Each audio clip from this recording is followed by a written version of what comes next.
everybody, welcome to Ink and Starlight BJD. Today I thought it would be fun while I'm making a wig for my catkin just to give you a couple of tips to make your wigs better.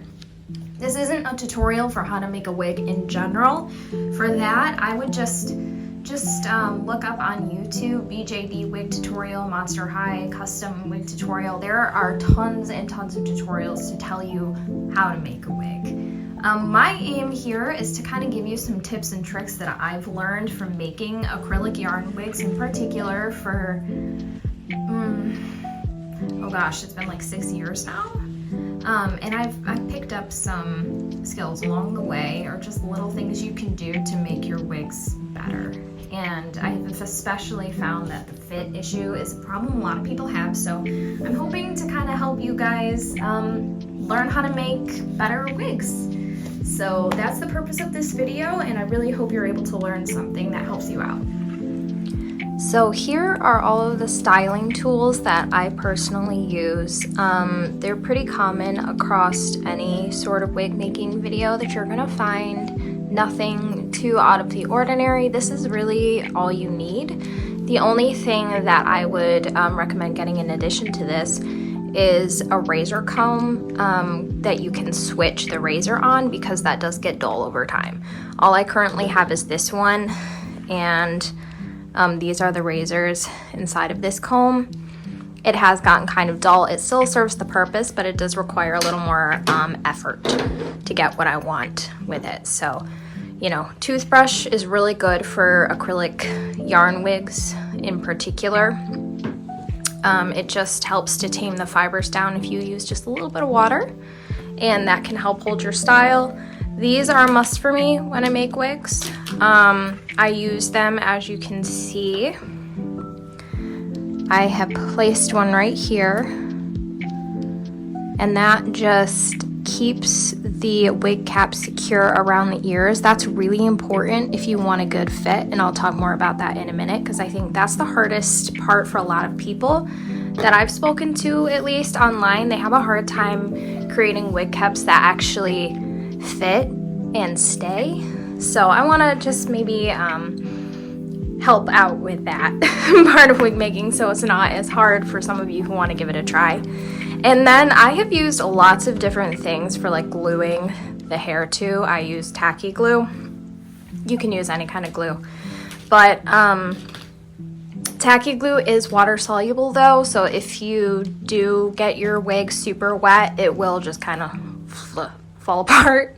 So just a warning there. If you want to use, you could even use hot glue. I mean, I've seen people use all different kinds of things. Just kind of like research what might dissolve that glue if that's something you're concerned about. And all the time I've made wigs, I've only used tacky glue and never really had a problem. So anyway, I bought a, I think this is just a glass picture frame to glue to, and I found that's the best, is glass, or like a sheet of like really shiny plastic works really well. Don't use ceramic. That will not go over well. I've done it before. Don't just use your desk or something like that. It's just, it doesn't go over very well. Even this picture frame I think might not be like real glass or something, because the glue does kind of stick and leave some residue. So I'd like to get a sheet of like real proper glass. Even though this doesn't really affect my wefts, I just like to have a cleaner surface. So if that bothers you, then you're gonna want to do that too. So just to expand on a couple of tips that I found have helped when making your wefts. So this is how I make one for myself. So I'll do a layer of glue down with a paintbrush. So I'll just take a little and just right at the edge here. And then I will take a strip of fiber. I'll kind of gently pat it down here, and then I'm gonna take my finger and go like this against here, and this will be sticking up. Then I'll take the paintbrush, get some tacky glue on it, and brush it down as much as I possibly can. And if you don't hold a finger here, you're just gonna yank the fiber all over the place, so that's why I do that. So if you're having trouble making wefts, there's maybe a tip to help you with that. Also, don't use too much hair in one go. As you can see, these are pretty thin. There's not like a whole ton of hair. And if you have a lot of hair, you're gonna wanna spread it out. Otherwise, your weft might end up too thick, and then the glue isn't gonna fully saturate through all of the fibers. And what's gonna happen is when you peel it up, it's gonna kind of like fall apart in layers, and the hair in the middle might not have glued. So it's either gonna end up being two wefts, or you're gonna have to ditch that one because it's not gonna work for you.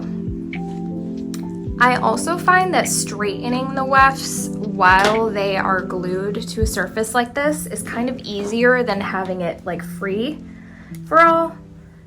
So I just kind of go like this, and that's much easier than having to like hold the weft in one hand and manipulate it. So you just kind of give it a few passes, nice and quick.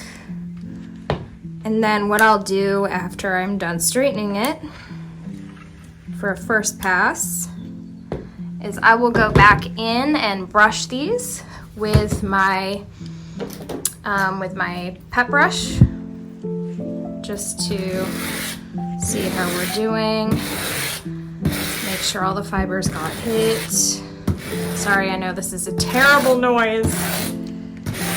And then there we go. So that gives you a pretty good idea of what the wefts are gonna look like. And I'm pretty content with that. I think they look pretty good. I don't really think we're gonna need a second pass on the straightener. It looks like everything got hit where I wanted it to, so that's cool. What I'll also do is, as the wefts are drying, I will gently take my finger and just pat the glued part, the glued section, to make sure that the glue is fully saturated through the hair and that the weft is as thin as it can be, because the thinner the weft is, the easier it's going to be for you to manipulate it onto the wig cap the way you want it. So now what I'm going to do is gently peel them off, and you're going to want to be careful to make sure you don't ruin the weft. So I usually like to grab it in my hand like this, and then just kind of gently work at it on the edge. Kind of gently pull up the edge like so. Hopefully you can kind of see what I'm doing. Gently pull it up, because you don't want to rip really fast or you're going to end up ruining your weft. And then pull up and take it off like that. And there you have a weft. Just like that. And if it's a little sticky still, because I'm impatient and I'm sure many of you feel the same way, I just kind of do the same thing. I gently pinch along the edges with my fingers, and that will keep it as thin as possible. And then what I'm gonna do is I'm just gonna set this aside like this to dry, and then we're gonna trim it later. So we'll just do one more so you can see. Pull it up gently, kind of pry at the edge here. Okay, smooth it again if you have to, and gently pull. As you can see, this one's still kind of wet, and that's fine, because I'm impatient. But it's gonna be okay, because I made them thin enough where that's really not gonna matter. So again, I just kind of pinch, pinch, pinch. Okay, and as you can see, that's a very, very thin weft. That's exactly what we want. We're just gonna set it aside to trim. So I ran across something else I just wanted to point out. So as you can see with this weft, it kind of naturally divided itself into two, and we're just gonna accept that. We're not gonna try to make it into one weft.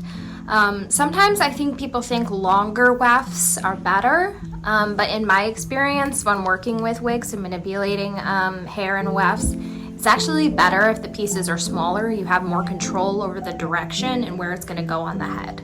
Especially if you happen to end up with thicker wefts, you're gonna have more control with smaller ones.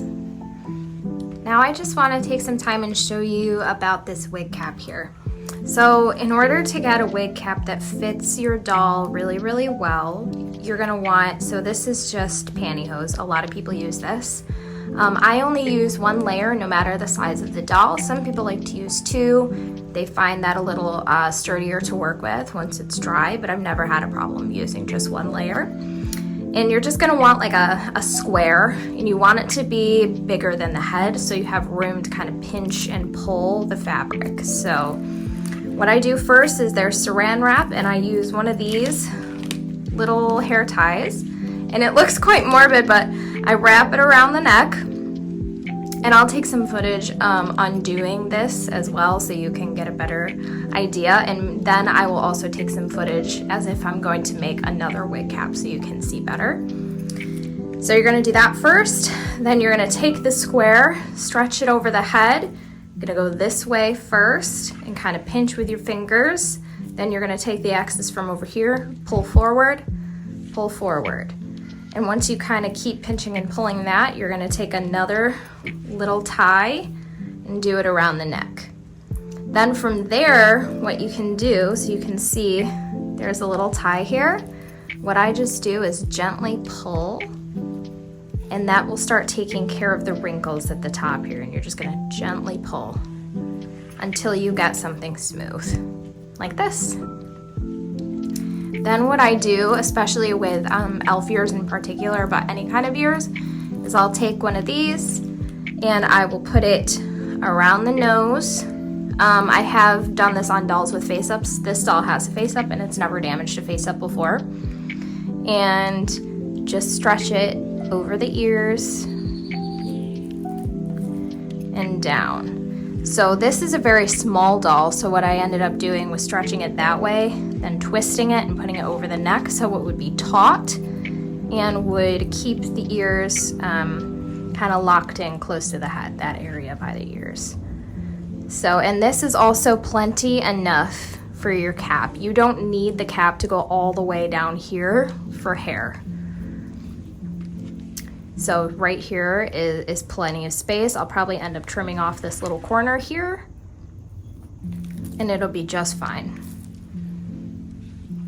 Most people who make wigs recommend doing about 3 to 4 layers of tacky glue or whatever glue you're using, unless it's hot glue, then you can just do 1 layer. And then that would be enough to make the wig cap solid. I've usually get away with just 2 to 3 personally, maybe because I'm lazy. But the key component isn't actually how many layers that you make, at least that I've experienced. It's more in how long you wait for it to dry.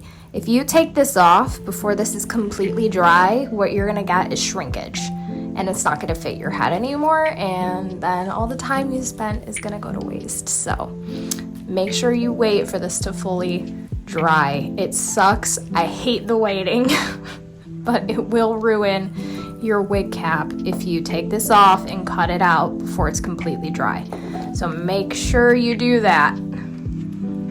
I will say, if you're looking for a wig more like this one, where there's a really defined hairline, and you want to do like a shaved kind of look, you're going to want more layers. Because more layers means this is going to be firmer and it's not going to bend as much, so this corner here is more likely to stay close to the face, which is what you want. You don't want gapping here. So more layers is your friend for a structured wig. So hopefully you guys can kind of see that. There you go. A wig like this one, though, for example, you don't really need that super stiff corner, or like where you know, between the ear and the side of the head. You don't need that super stiff corner because it's not going to be visible. So I find less layers is completely fine if you're doing a wig like this. Just like I said, make sure it's completely dry. That wig cap's going to be a little bendier in that case, but that's fine because you don't need the structure, you just need it to fit the head. This is just another example of a wig where you're gonna want that stiffness to be present. Because again, we have a very defined line here and we don't want gapping. What can also prevent gapping from happening too is if you glue some hair on the underside of the wig, which is what I've done here. And that will definitely help prevent any gapping issues that you may have. So at first glance, you may not think so, but this is actually another case where a stiffer wig cap with a firmer, more layered structure is going to serve you better. For this one, I used lots of hair underneath and pulled it up and over, but I wanted that hairline to look, you know, a little more defined. So especially if you pull the hair back, you can really see that defined hairline, which was very important to me. Sorry, my camera doesn't like this lighting today. It's very hot and sticky and bright outside. So that was really important for me to accomplish here. This side you can kind of see it really well, where we have the defined wig cap. So the wig cap itself is cut going like that, kind of like a little corner there. So if you're gonna do a style like this where you're gonna pull hair up and over and you want it to look like a very defined hairline, you're gonna want a stiff wig cap. This is just another example of one that doesn't need a very stiff cap. A bendy one with less layers is completely fine.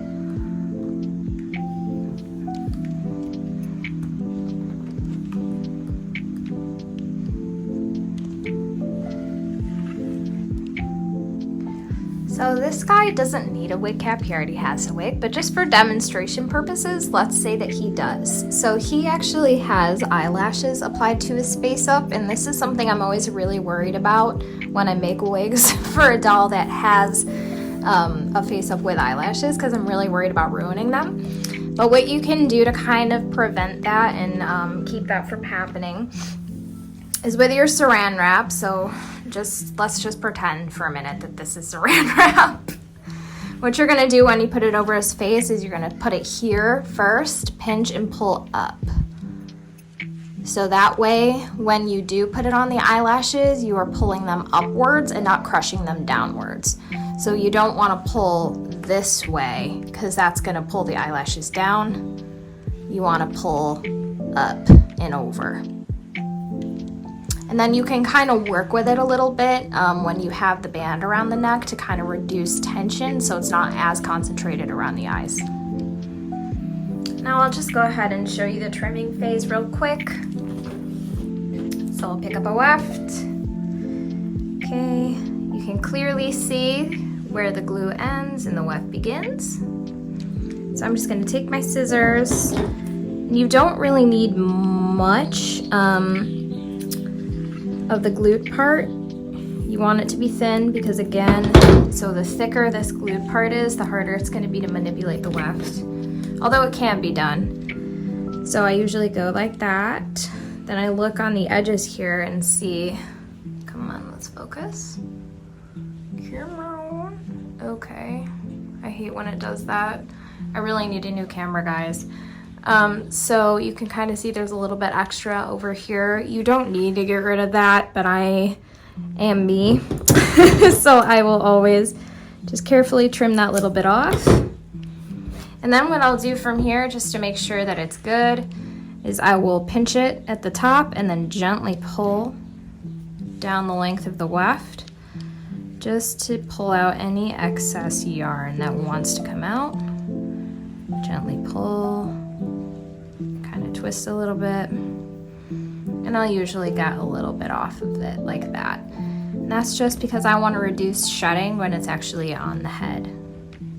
So there you go.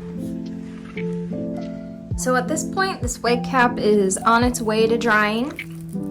And what I'm gonna do when it's still just a little bit tacky, it's not fully dry, is just to have an even better shot at the ears fitting really well, is I'm just gonna take this and pull it out just a bit like that. What I'm doing is just creating less tension here so this band can go right up against the head. I'm gonna do that on both sides like that.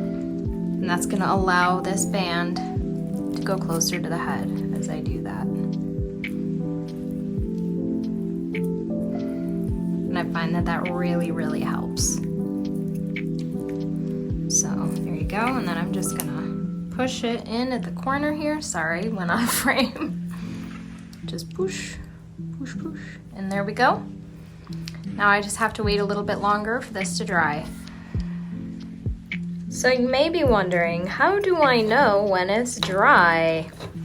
Well, to tell you the truth, the best thing to do is just wait overnight. And I know that sucks, but if you do it any sooner, you do run the risk of ruining your cap. So that's my recommendation, wait overnight. Unless you like living on the edge and you want to do it all over again and you decide to just take it off and go for it after a few hours or so. And it might be fine, but it also might not be fine. So that's my advice. Okay, so I am in the process of taking this wig cap off, and as you can see, this is the saran wrap I have around the head, and I have a little tie just to keep it all kind of focused to the front. I don't want any extra bulk in the back because the back is the most important part where we don't want wrinkles. So to avoid that as much as possible, we pull all excess to the front.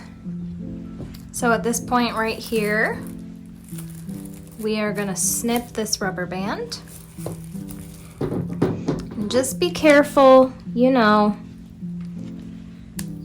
Boop, just a little snip. And what you'll find a lot of the times is some of this is glued into your wig cap. That's okay. When we trim, we're just gonna trim right on the inside of it because we don't want this band in our actual wig cap. And from here, we're just gonna slide it off. Boop. Just like that. Once it's off, you may find there's a little bit of tension here. That's okay. Just snip the band. Keep snipping. If it wants to. If it doesn't, that's okay. We can just wait until the trimming phase, which I may have to do because this band is being a little bit of a pain in my booty. So what I'm just gonna do is pull it a little bit and trim right on the inside here. It's already in the shape I want because I saw how it was on the head. So that is also nice to have that as a guide. Okay, and now I have my basic wig cap. And what I always recommend is when you trim, leave more than you need. And that's what I've done right here. I don't need this much near the forehead, nor do I need these corners for this wig. But it's good to see where I'm at, and as you can see, this is one of my more bendy caps, so there is going to be a little bit of gapping here. What I could do at this phase is I could take another rubber band and put it around right here if I wanted these to become a little more stiff and close to the head. But that's not something I need to worry about because I'm actually going to cut off these corners for this wig. Here's just a quick view of the back. We don't need the cap to go all the way down to here. It's just, I mean, if you want to for certain kinds of hairstyles, obviously you can, but you really don't need that. So I'll just give you a little demonstration of how I make a wig cap with minimal wrinkles. So use pantyhose. This is, chopped up pantyhose. And you're gonna want a square that's quite a lot bigger than the head. So in this case, you can kind of see where we're at. Now, before you put this on, if you've watched any kind of wig making videos before, you know you're supposed to put saran wrap, but since I'm not actually making another wig cap for this, I'm not gonna put saran wrap on and waste it. So what I'm gonna do is I'm gonna start here. If you have a doll with eyelashes, you're gonna start the opposite way and go this way. But I usually find that going this way is easier for me. So I'm gonna go like this, kind of pinch it with my fingers here. Then I'm gonna take this and draw it towards the front as best as I can. If you have an extra set of hands too, that's always helpful. So I'm pulling from the sides, drawing it towards the front. Okay, once I get to this point here, I'm gonna take a little ponytail, rubber band rather, and I'm gonna put it around the neck a couple times, like that. And then what we're gonna do, so the goal is to reduce wrinkles, and this is already pretty good. It's harder on bigger dolls to do that though, so what you can do to reduce the wrinkles is you're gonna pull right here, just pull down kind of around the base of the neck where you put the rubber band. And you can do the same thing in the back, just kind of pull. You're gonna wanna kind of move as much fabric as you can towards the front, because where you wanna reduce wrinkles the most is here, and then here at the top. If I have wrinkles on the face area, it doesn't matter because that's not going to be part of my wig cap. Then what I'm going to do is I'm going to take another one and I'm going to stick it over the nose and down onto the back like so. Just like that. And what that's going to do is that's going to hold my cap down into this point where the ear meets the head, and that's going to guarantee a nice fit without gapping, which is what we really want. And for this case, because I want this to be tight, what I'll do is I'd probably wrap again like this and put it around the neck. So that way it's really tight. Now, if you can see, what ended up happening is a couple of wrinkles formed here. So all I'm gonna do is start pulling beneath my bands.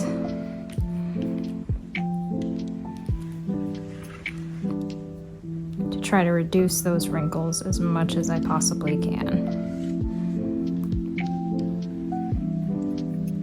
And there we go. That was nice and easy. There are now no wrinkles by the ear. So just do a once over. And at this point, there you go. You have a wig cap with 0 wrinkles in it, and that's gonna guarantee a really nice fit. I want this doll to have bangs, so that's actually what I'm gonna start with, and I'm gonna try out a couple of my wefts and see which one is the longest. This is a situation where if you can have one piece, it might be to your advantage, might be easier for you to cut. And my other recommendation is so you kind of situate it on the head like this, then you get an idea of where you want it to end. So this is going to be very, very short in my case. And you're going to want to trim it ahead of time. It's easier to trim and shape a little bit off of the wig cap than on it, at least in my experience. And I found it's just easier to handle off of the cap. So do your initial trim off cap, then fix it up on. So after you do your initial Dora the Explorer chop, you're gonna take your scissors and you're gonna point cut, and that's gonna help it look a lot more natural. So that's what I am doing here. And for a wig like this one, where everything is really small and really short, it's gonna be super useful to have that toothbrush on hand so we can use that to shape.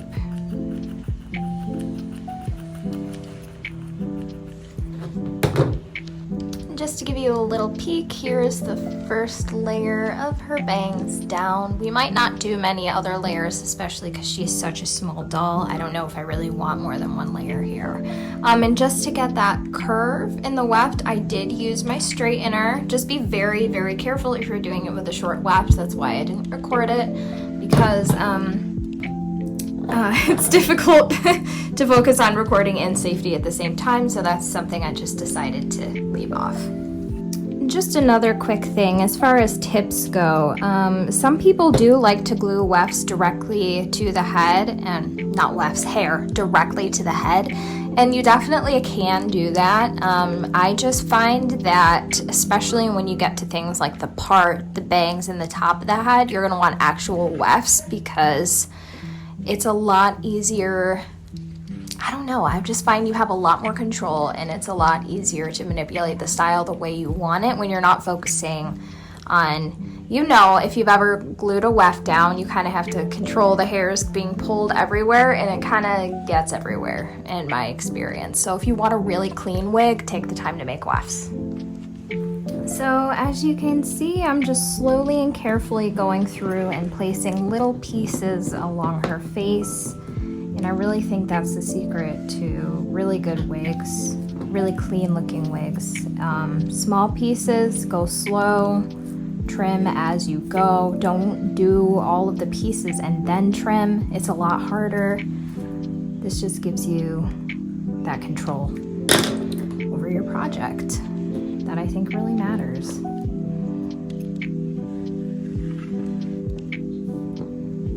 And once on the head, we're gonna adjust a little bit here.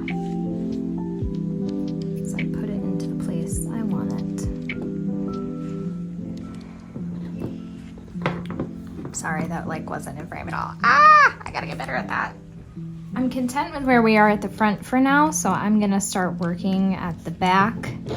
Now this I'm actually gonna leave this length because I want this doll to have a really long braid that goes around and over her shoulder. So we're just gonna see how this goes, and you can kind of see as I'm doing this why you might want smaller wefts. So if I wanna glue this all in one go, I'll have to kind of curve it, which works really well on this scale. Because there's not as much surface area. On a bigger doll with a longer weft, you might find splits and folds happen. And in that case, I would split the weft into two. Another quick tip, you're not gonna wanna add your next weft right on top of the previous one. So I'm not gonna wanna put this like right here. Otherwise, that's gonna result in a really thick wig. That's gonna be hard to manage. In some rare circumstances, that might be what you want. If you're looking for like a really fluff ball kind of wig. But if you're not, you're gonna wanna leave a little bit of space between wefts. If you've ever seen a wig, you know what I'm talking about. You might wanna check that out, just so you kind of get a visual of how wigs work if you haven't seen that before. When you get to the weft that's gonna become your part, I would recommend folding and straightening it like this, just so you have that nice crisp line that you're looking for a part. Okay, once we get to this phase of the wig, what you're really gonna wanna do is to spend some time brushing it out and making sure all the hairs are in a place that you like and that makes sense, like that they're going where they want to fall. And then that'll help you with styling as well. Oh my god. And here's how this wig turned out. Now when I get to this step in the process, what I will do is I'll go through with some scissors and I will blend any areas that I feel like aren't blending good enough, and I'm just gonna do little point cuts for that. I actually did this wig with no razor comb and also no using the toothbrush to smooth the hairs down. But if I wanted to like absolutely lock the style in place, all I would need to do is like brush it. But I kind of like how it looks right now, just a little bit fluffy. So I'm actually not gonna do that for her.